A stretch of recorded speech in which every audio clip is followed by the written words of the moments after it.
১৯৭৪ সালের এক গভীর রাতে বেঙ্গালুরুর বাসবেশ্বর নগরের একটি সাধারণ কিন্তু শৃঙ্খলাপূর্ণ বাড়িতে হঠাৎ বিদ্যুৎ চলে যায়।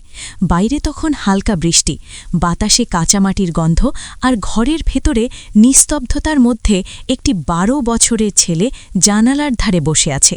চোখে ঘুম নেই, মুখে কোনো অভিব্যক্তি নেই, কিন্তু বুকের ভেতরে এক অদ্ভুত ভারী প্রশ্ন ঘুরপাক খাচ্ছে। ঘরের অন্য প্রান্তে তার বাবা এখনও স্ক্রিপ্ট পড়ছেন, চোখে ক্লান্তি, গলায় নীরব দৃঢ়তা।